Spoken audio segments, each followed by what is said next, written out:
I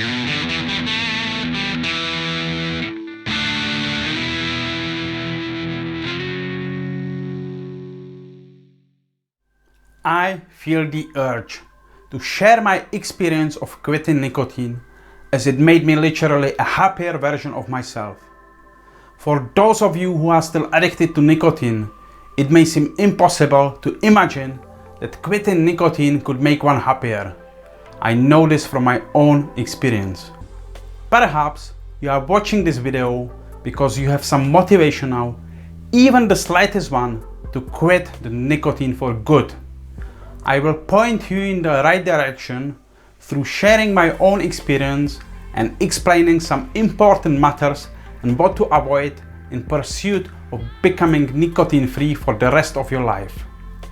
The big advantage is that it can be done without using huge amounts of willpower, and if done properly, meaning reading this book I'm presenting to you carefully, you will be good for the rest of your much happier life. Let's be honest now.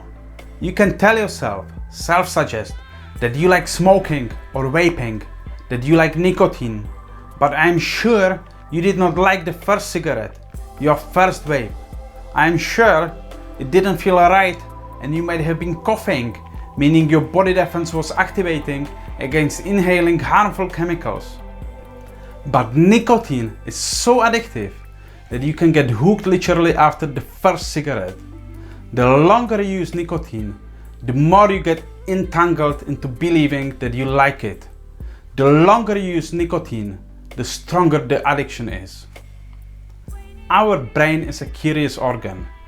When you say you like smoking, you self-suggested this to yourself under the huge pressure of nicotine addiction over the years. There is one important thing you have to realize. There is a fear in you, an unidentified and unconscious fear that stopping smoking or vaping will somehow make you sad, make you unhappy. That you are going to lose your guilty pleasure, your moments of self-satisfaction with other fellow smokers when you go outside for a cigarette and similarly. This unconscious fear is stronger the longer you smoke and often prevents you to make a genuine effort to quit. I have been there too, and I only realized this fear exists after I quit nicotine. There is also this misconception among smokers that nicotine calms you down, helps you to deal with stress. No, nicotine does not calm you down.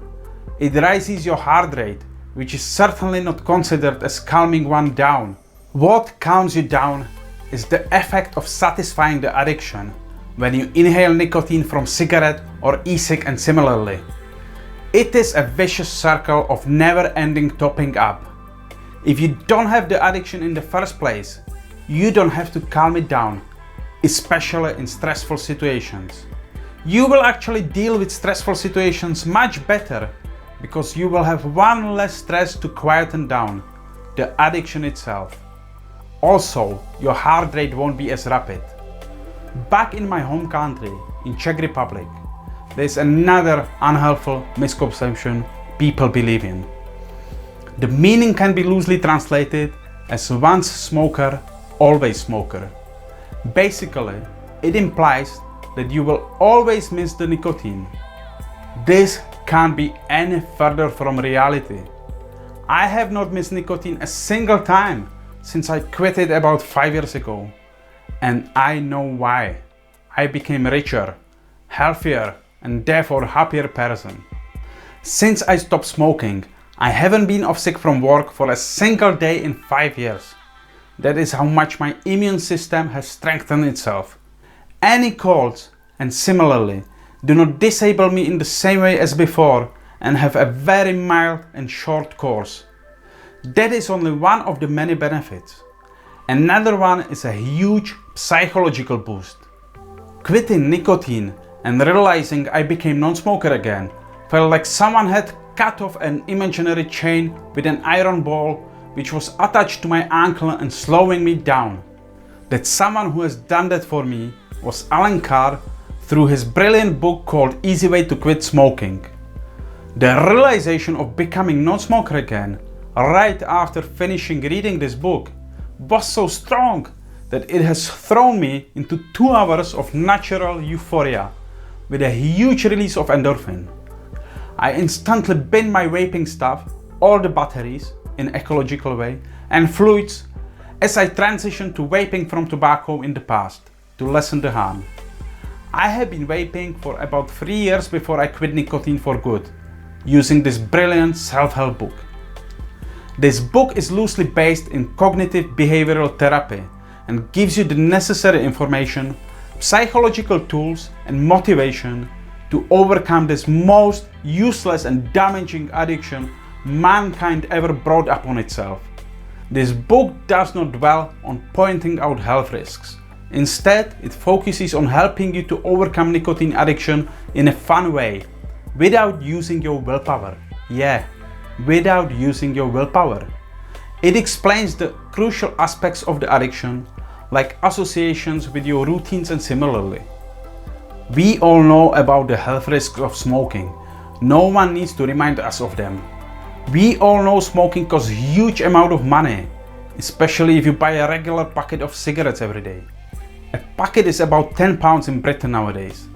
That is £300 a month. £3,600 a year? So why do we make ourselves more unhealthy and poorer? Because nicotine is brutally addictive for our brains. It is a very, very hard addiction to overcome and shouldn't be picked up in the first place. It is very hard to overcome without any support and help. Luckily, here comes Carr again and his brilliant book. I firmly believe that this book is the best thing there is to quit nicotine for good. It is all great to quit nicotine using your willpower only, to go cold turkey. But from the accounts of others I know, you are missing out on the protection aspect this book has on offer, for you to not to start smoking again. This book multiplies your chances to not to start smoking again when compared to quitting without it. That is one of the main huge values this book has on offer. Even if you're trying to stop cold turkey using your willpower only, don't torture yourself. Grab this book and let it guide you on your way of becoming non-smoker again. Please do. Make yourself a happier person. Each of us has only one life, only one unique experience of this wonderful gift and phenomenon we call life. Don't let it be spoiled by the unfortunate development in human race past, that of the discovery of tobacco and exploitation of its massive addictive properties, the exploitation by the greedy tobacco industry. Tobacco industry has done and is doing many things to keep you hooked for their profit. I consider nicotine addiction a modern day slavery. Why would one pay most of their life to damage themselves? There is no logic in it. All logic is overshadowed by the fact that nicotine is so addictive. Nicotine is brought upon us at early age, when we inhale nicotine, usually out of peer pressure. We have our first cigarette because we don't know, we don't realize how addictive it is. When I was about 12 years old, I was telling people, what do you see in this? It looks stupid to me to inhale and blow out smoke. So stupid, I thought. Then I got hooked myself too, when I was about 16 years old and became a regular smoker for about 17 years. I wish I was better protected by the government.